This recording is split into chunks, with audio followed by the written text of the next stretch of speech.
नमस्कार दोस्तों, स्वागत है आप लोगों के अंश कोचिंग सेंटर में। फिर आप लोगों के लिए एनसीईआरटी मैथ क्लास 10वीं के एक्सरसाइज 3.1 का प्रश्न संख्या दूसरा लेकर आए। जो भी छात्र छात्रा क्लास 10 का तैयारी करे उस वीडियो को लास्ट तक जरूर देखें।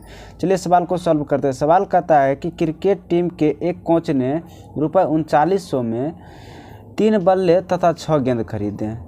बाद में उसने एक और बल्ला तथा उसी प्रकार से 3 गेंद ₹1300 में खरीदा। तो इस स्थिति को बीजीय तथा ज्यामितीय रूपों में व्यक्त कीजिए। तो सवाल को फिर से समझ लेते हैं कि कहता है क्रिकेट टीम के एक कोच ने ₹3900 में 3 बल्ले तथा 6 गेंद खरीदे। तो पहला स्थिति मेरा यहाँ तक वो बन जाता है।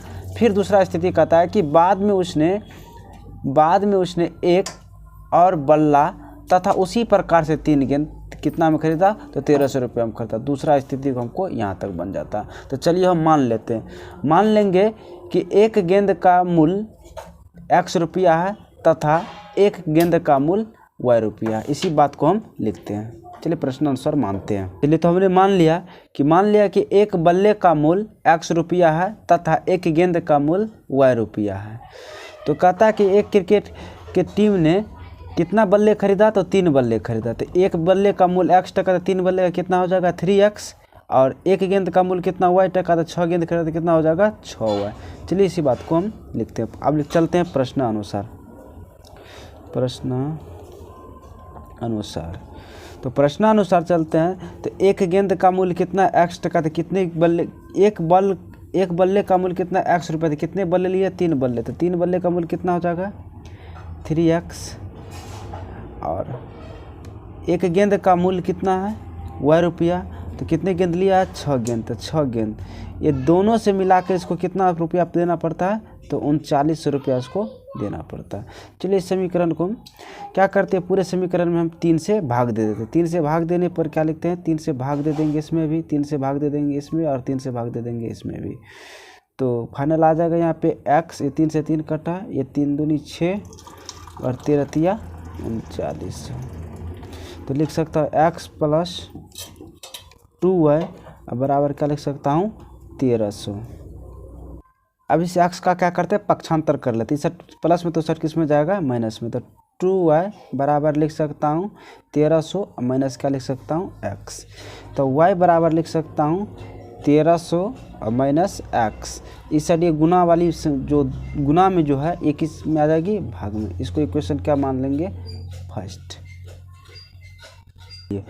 समीकरण फर्स्ट मान लिया। फिर कहेंगे पुनः लिखते हैं। पुनः सवाल कहता है कि बाद में उसने क्या किया, एक और बल्ला तथा 3 गेंद खरीदा। कितना में खरीदा 1300 में। तो एक बल्ले का मूल्य कितना X टका, तो एक बल्ला खरीदा, तो एक बल्ला का मूल्य कितना हो जाएगा X प्लस उसके बाद कितना गेंद खरीदा 3 गेंद। तो एक गेंद का मूल्य Y टका, तो 3 गेंद का मूल्य कितना हो जाएगा 3Y। दोनों से मिला के इसको कितना देना पड़ रहा है ₹1300। तो अब इसका क्या करते हैं, इस X का क्या करते हैं, पक्षांतर कर लेते हैं। तो लिखेंगे इस X का भी क्या करते हैं हम तो चलिए X प्लस 3Y बराबर 1300। इस X का क्या करते हैं, पक्षांतर करते हैं। लिखे 3Y बराबर क्या लिख सकता हूँ 1360 प्लस का है, तो 60 किस में आएगा, माइनस में। अब Y बराबर क्या लिखेंगे 1300 माइनस क्या कर सकता हूँ X। 61 गुना वाली संख्या जो 61 किस में आ जाएगी, भाग में।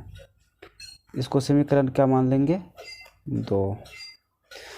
चलिए अब इसको हम ग्राफीय विधि से क्या करते हैं, हल कर लेते हैं। तो दोनों सवाल के लिए क्या करते हैं, हम समीकरण को लिख लेते हैं और 2 डब्बा बना लेते हैं, और डब्बा में X और Y का मान निकाल लेते हैं। चलिए तो हम दोनों समीकरण के लिए क्या किए, एक डब्बा कम से कम 3 मान निकालना जरूरी होता है। हम क्या किए, 3 मान के लिए क्या किए, पहला समीकरण के लिख लिए और ये दूसरा समीकरण का डब्बा बना लिए। अब चलिए हम देखते हैं, हम क्या करते हैं कि X का यहाँ पे X का वैल्यू मानते चलेंगे और Y का वैल्यू मेरा आते चलेगा। इसके पक्षांतर में 2 था। तो हम X का वैल्यू मानते चलेंगे और Y का वैल्यू मेरा आते जाएगा। तो चलिए हम X की जगह पर कितना मान लेते हैं, तो X की जगह पर हम 500 मान लेते हैं। तो 500 1300 में से 500 चल जाएगा, तो कितना बचेगा यहाँ पे 800। 800 में 2 से भाग दे देंगे तो कितना आएगा, ये मेरा आ जाएगा 400। फिर क्या करते हैं हम, अब की बार 100 मान लेते हैं। कितना मान लेते हैं? 100। तो x का वैल्यू 100 माने तो 1300 में से 100 निकल जाएगी तो कितना बचेगा यहाँ पे? 1200। 1200 में से 2 से भाग देंगे तो कितना आ जाएगा? ये 600। फिर क्या करते हैं हम? x के जगह पे कितना मान लेते हैं? x के जगह पे हम क्या मान लेते हैं? 300।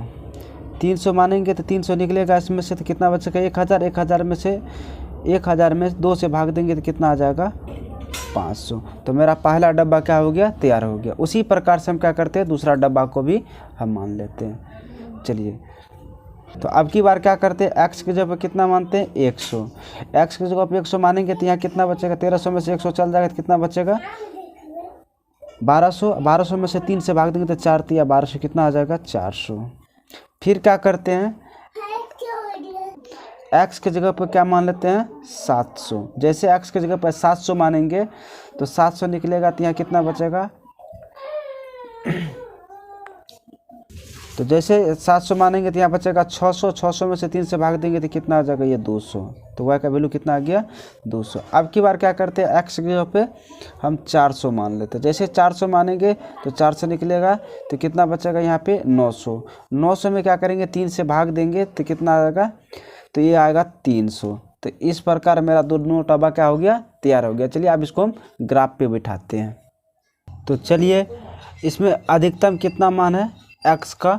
तो इसमें अधिकतम मान 600 है y का, और इसमें अधिकतम मान कितना है? 700। तो हम चलिए इस तरह से क्या कि एक ग्राफ बना लिए। तो जैसे हम ये ग्राफ बनाएं तो पहला ग्राफ में कहता है कि x का वैल्यू कितना है? 500 और y का वैल्यू कितना है? 400। तो चलिए, x का वैल्यू क्या है? 500 और y का वैल्यू कहाँ है? 400। तो ये 500 वाली लाइन, ये 400 वाली लाइन यहाँ पे मिलेगी।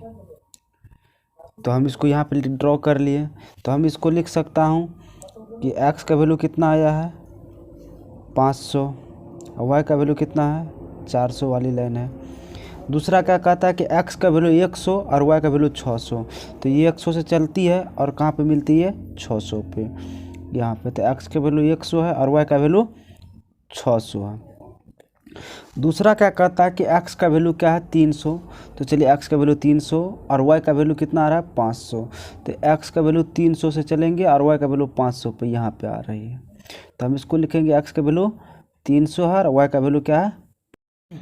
तीनों लाइन को मिला दिया और तीनों ने पॉइंट बना लिया। अब तीनों लाइन को क्या करते हैं? हम मिला देते हैं। तो चलिए, हम तीनों पॉइंट को क्या करते हैं? मिला देते हैं, एक रेखा खींच लेते हैं। तो चलिए, मैंने तीनों लाइन को मिला दिया। चलिए हम इसका इक्वेशन भी लिख देते। तो इक्वेशन क्या था? ये y बराबर 1300 माइनस x बाई कितना था? 2।